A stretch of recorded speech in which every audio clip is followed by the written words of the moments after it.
Success? Who knows? The teacher scolded the child one last time before the class let out. In many ways, the boy with the green eyes is everyone. A lot of kids make a mess of their homework. It's easy to get distracted. But that child was me. I lumbered along in my classes. My grades were weak. I floundered on exams. Teachers complained about my inability to learn, one telling my mother I would probably become a cook. So one morning in January 1986, a school psychologist slipped into my fourth grade classroom to observe me in class. While I've tried to recall the day, I don't have the slightest scrap of a memory. But for decades, I kept the psychologist's detailed report, a single-spaced, black and white typewriter-created document. It describes how I managed to cheat, neglect my work, and forego all focus during the 1-hour-long class. Frustrated, inattentive, and distracted are among the words of the school psychologist used to describe me. Kindergarten was probably my first academic challenge. I was the youngest in my class, and I ended up repeating the grade because I couldn't keep up.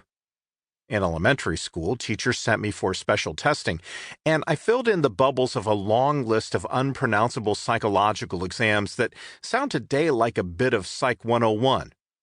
The Bender Visual Motor Gestalt Test, the Zeitlin Coping Inventory, the Projective Figure Drawing Exam.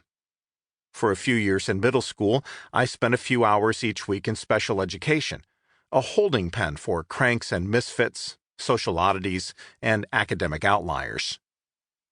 Different theories about the cause of my difficulties floated around, vague potential explanations.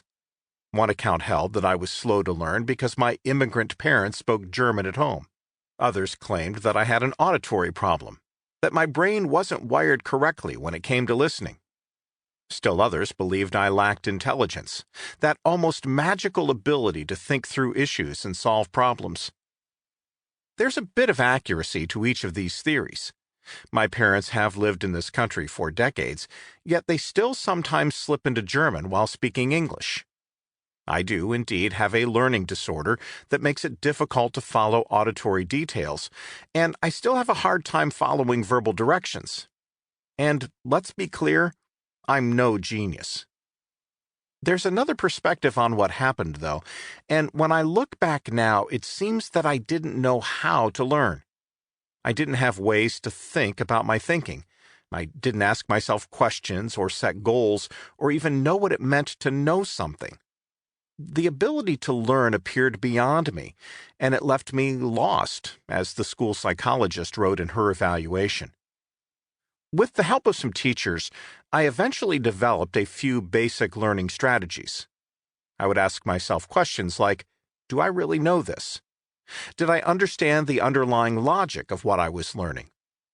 I also came to terms with the idea that people learned at different rates, that I might need to put in more effort than my peers. Over the years, I discovered better ways to focus, becoming a devotee of anything that promoted silence. And even today, I buy earplugs by the box. Eventually, my academic confidence began to tick upward, and so did my grades.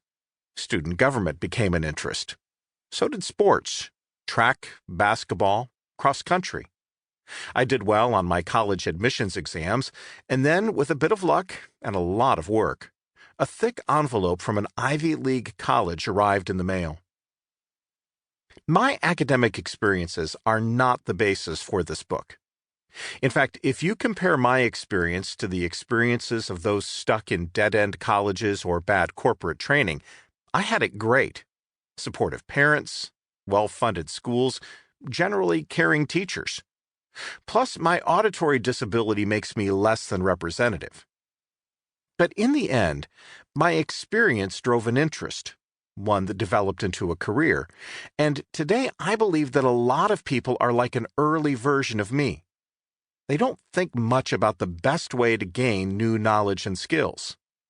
People will often reread material, for instance, even though it's a weak approach to learning, or they'll use highlighters, which have a very limited research base.